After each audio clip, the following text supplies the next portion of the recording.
Olá, amigos e irmãos, aqui é o evangelista Marcos Roberto Rosa. Estou em casa, né? Então, essa palavra que irei deixar é como se eu estivesse batendo um papo com você na sua janela. Vamos lá. Estudando um pouco sobre tudo, né? E mais em específico a Santa Ceia do Senhor, eu criei um tema para essa palavra de hoje, que é a real missão da Santa Ceia. Qual é a real missão da Santa Ceia? Né? O textuário eu coloquei assim: a Santa Ceia não é elemento de cobrança. Essa não é a função real da Santa Ceia, não. E sim de consciência sobre o significado do sacrifício de Jesus Cristo na cruz do Calvário. Quando nós nos reunimos para juntos participarmos da Santa Ceia, esse ambiente precisa ser um ambiente de alegria, de gozo, de regozijo, né? Onde os filhos de Deus se reúnem para reconhecerem, né, a cada 30 dias, o sacrifício do nosso Salvador na cruz do Calvário, certo? E trazendo para todo esse contexto, eu acrescentei outros pontos importantes que precisamos observar acerca disso. Que numa igreja não é apenas um local de pessoas de vidas realizadas, não é local somente dos felizes, ou dos alegres, ou dos contentes, tá? Eu coloquei o primeiro ponto assim: a composição da igreja, né? A composição da igreja frente a uma reunião de Santa Ceia. Ali vai chegar os felizes, os alegres, né? Os que estão com as vidas resolvidas. Mas também, além do que nós vemos, a Santa Ceia, né? As pessoas, enfim, além daquilo do que eu já falei, né? Que podem ter numa igreja, mas pode também ter pessoas ali vivendo cenários diversos, como tristeza, decepções, lutas, desemprego, angústias, provações, enfermidades, solidão, incompreensão. Né? Para todo esse contexto de pessoas aqui, Jesus deixou uma palavra em Mateus capítulo 11, versículo 28 a 30, que diz: vinde a mim todos vós que estáis cansados e oprimidos, e eu vos aliviarei, porque o meu jugo é suave e o meu fardo é leve. Sendo a Santa Ceia um estado de consciência em que nós precisamos compreender o real significado de reunirmos a cada 30 dias, para que representa, o que precisamos fazer de fato para compreendermos essa essência da nossa vida. Quando nós nos reunimos, nós precisamos passar uma mensagem. Quando nós sentamos juntos, um ao lado do outro, depois de 30 dias de batalhas, de perrengues, de dificuldades, de talvez algum entre nós não se entenderem. Aleluia! Vamos sentar juntos ao lado um do outro para cearmos. Mas não é as nossas causas que estão em jogo ali. É o sacrifício de Cristo, né? Um homem justo que foi pregado no madeiro, ali o seu sangue foi derramado para poder redimir a minha alma e a tua alma da perdição. Você consegue entender essa essência? Aleluia! Porque eu li lá na palavra de base desta mensagem que eu deixei na última Santa Ceia, em 1ª Epístola de Pedro, capítulo 4, do versículo 1 a 10. Olha o que está escrito, para que nós possamos sintetizar melhor e entender esse aspecto da Santa Ceia do Senhor. Porém, nas palavras de Pedro, ora, pois, já que Cristo padeceu por nós na carne, amai-vos cordialmente, armai-vos vós também com este pensamento, que aquele que padeceu na carne já cessou o pecado. Ele fez tudo.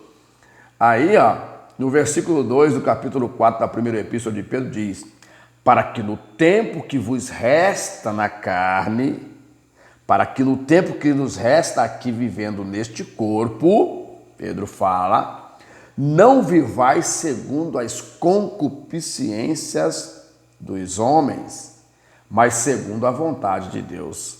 Isso aqui não é cobrança, é uma consciência cristã. Tá entendendo?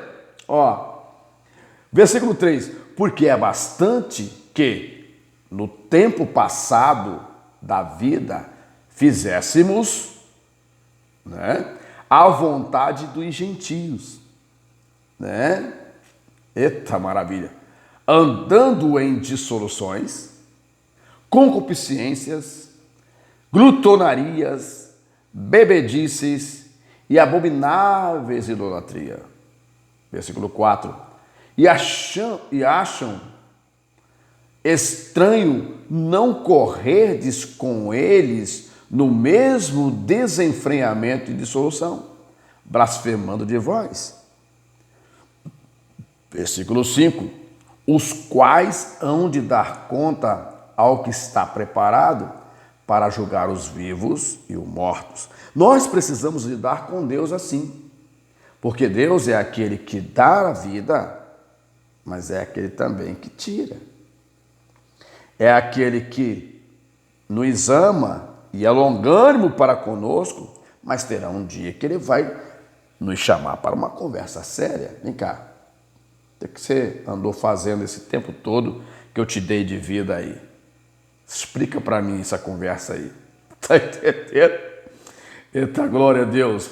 O versículo 6 diz assim: porque por isso foi pregado o evangelho também aos mortos, para que, na verdade, fossem julgados segundo os homens, na carne, mas vivessem segundo Deus, no Espírito. Ou seja, nós somos julgados segundo os homens na carne, segundo esta sociedade, as leis que nos regem, a qual obedecemos, as leis que estão impostas aos cidadãos, mas também seremos julgados por Deus em espírito. E já que está próximo o fim de todas as coisas, portanto, sede sóbrios e vigiai em oração. Está vendo que isso é compromisso? Mas sobretudo tendes ardente amor uns para com os outros, porque o amor cobrirá uma multidão de pecados. Eita maravilha! Olha só, sendo hospitaleiros uns para com os outros, sem murmurações.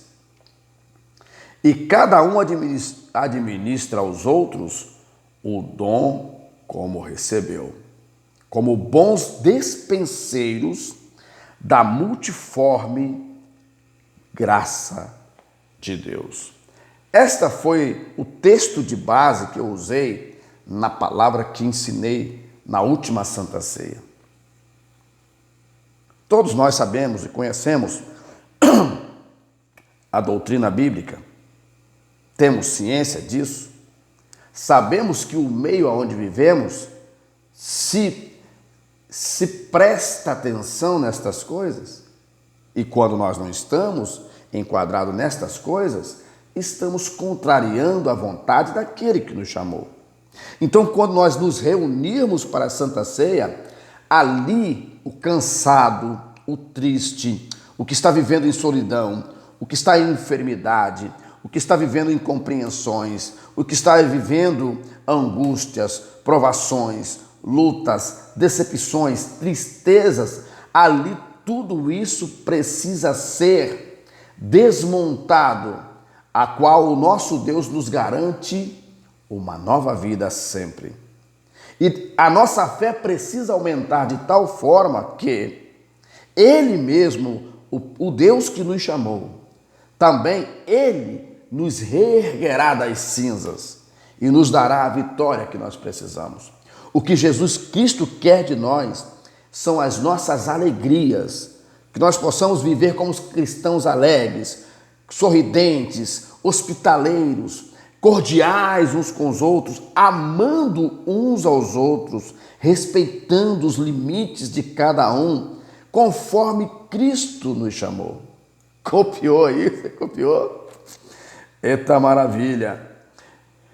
E todos esses entraves que acontecem na vida das pessoas, que citei aqui, como já citei anteriormente, né, todos esses entraves tiram o ânimo e torna as pessoas improdutivas, impotentes diante dos desafios. Cada pessoa tem as suas batalhas particulares. Compreender estes pontos é imprescindível para diminuirmos as dores uns dos outros na jornada para o céu. Nós não fomos chamados, queridos, lá antes de aceitar a Cristo como Salvador, nós já vivíamos na tormenta. Antes de aceitar a Cristo como Salvador, as perturbações cercavam a nossa vida, a nossa casa, a nossa família. A partir do momento que eu aceito Jesus, que eu aceitei a Cristo como Salvador, precisa cumprir na minha vida Mateus capítulo 11, versículo 28 a 30. Vinde a mim todos vós que estáis cansados e oprimidos. Jesus falou, eu vos aliviarei, porque meu jugo é suave e o meu fardo é leve.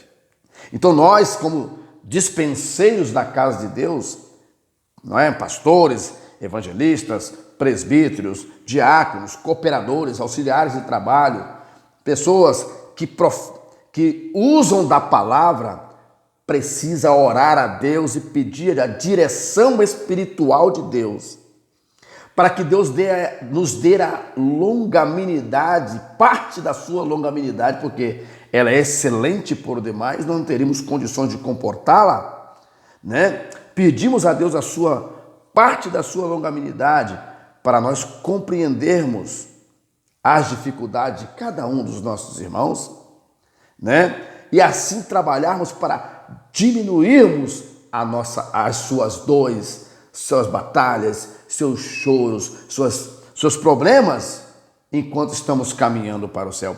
Para isso nós somos chamados. A igreja precisa ser uma antessala do céu.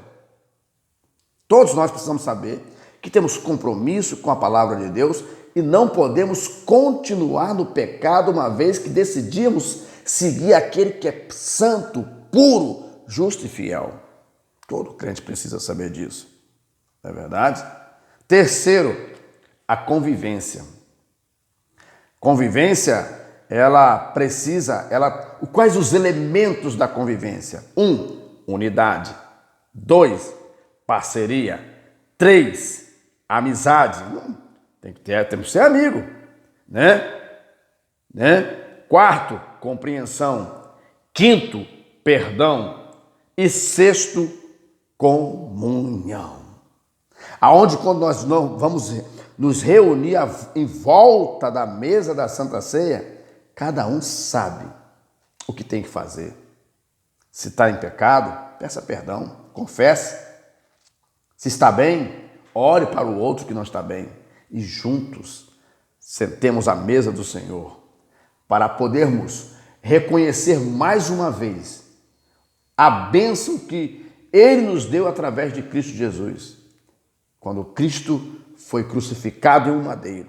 Quando eu pego o pão, eu estou dizendo eu estou deixando a seguinte mensagem quando eu pego o pão. Estou bem comigo mesmo, estou bem com o meu próximo, estou bem com a minha família, estou bem com a sociedade, estou bem com aquele que me chamou.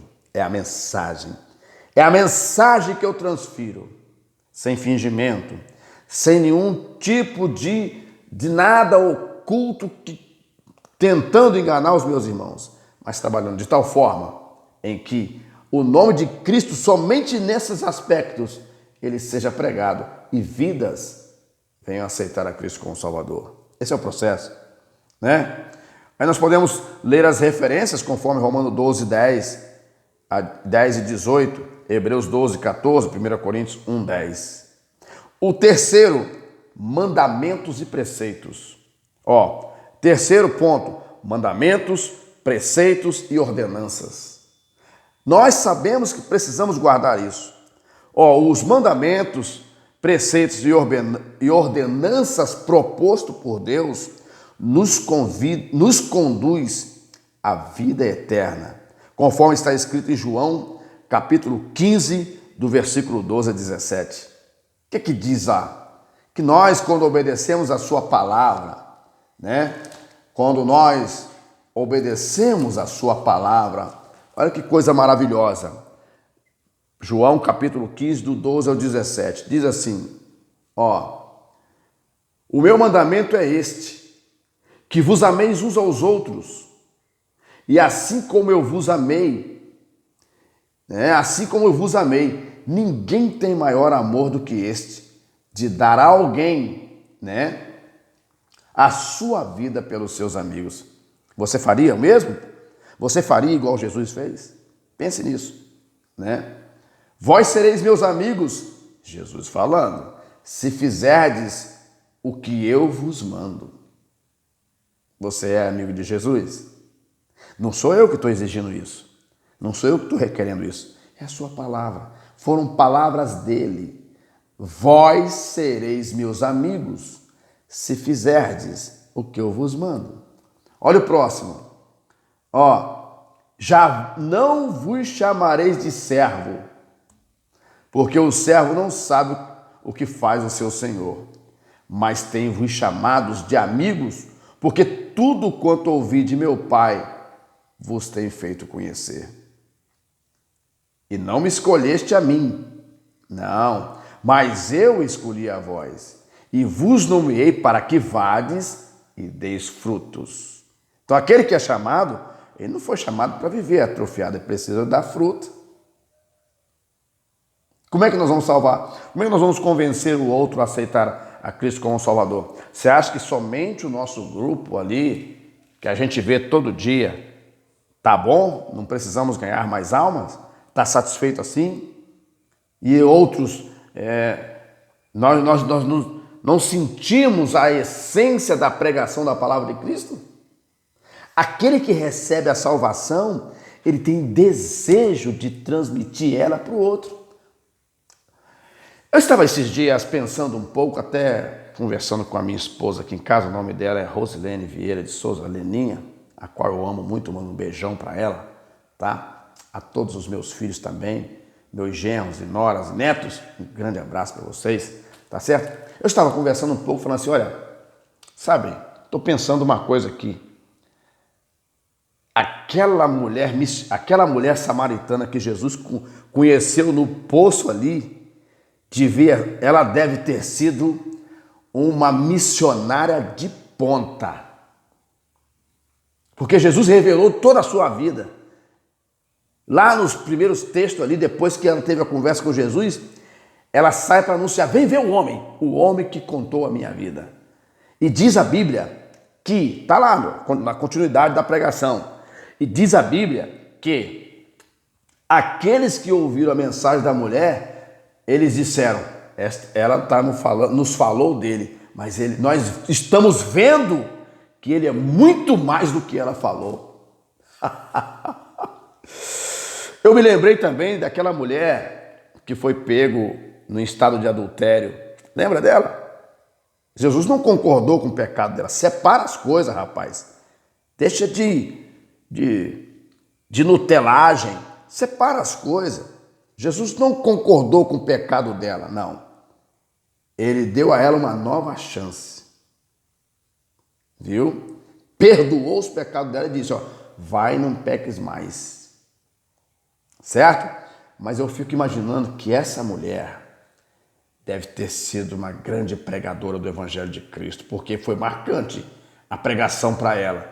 Foi marcante.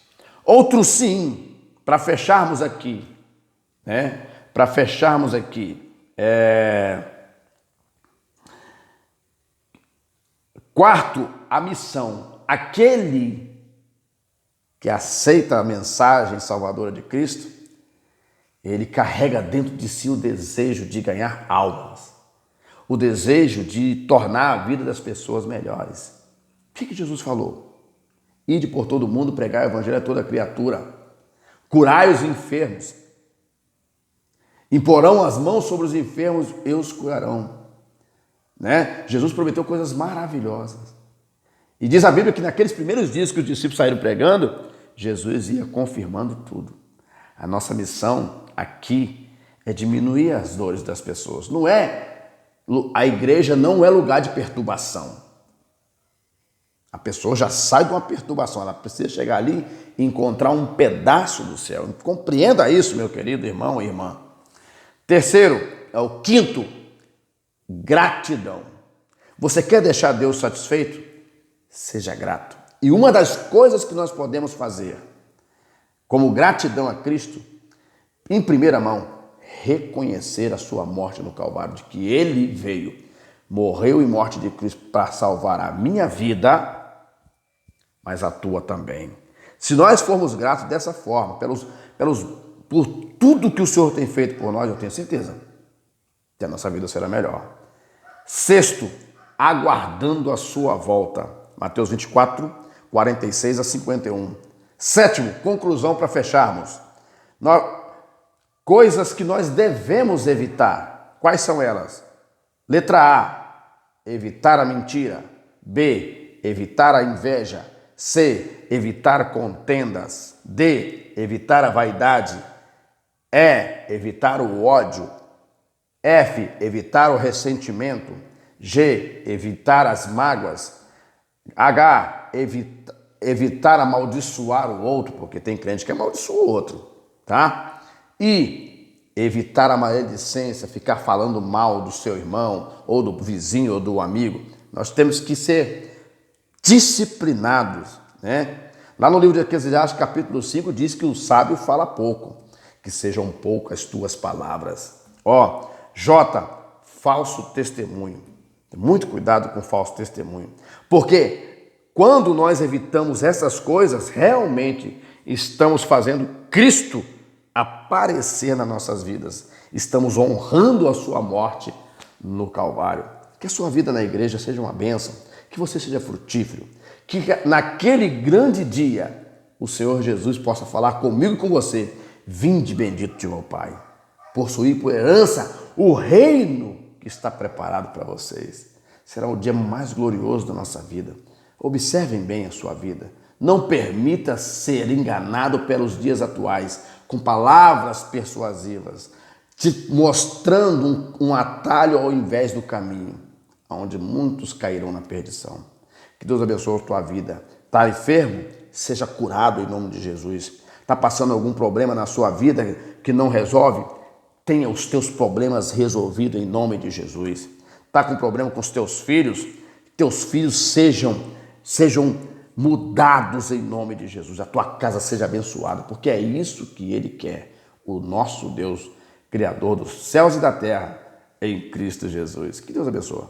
É só um conselho, tá? De uma pessoa que quer ver o seu bem, a tua felicidade, até que Jesus volte.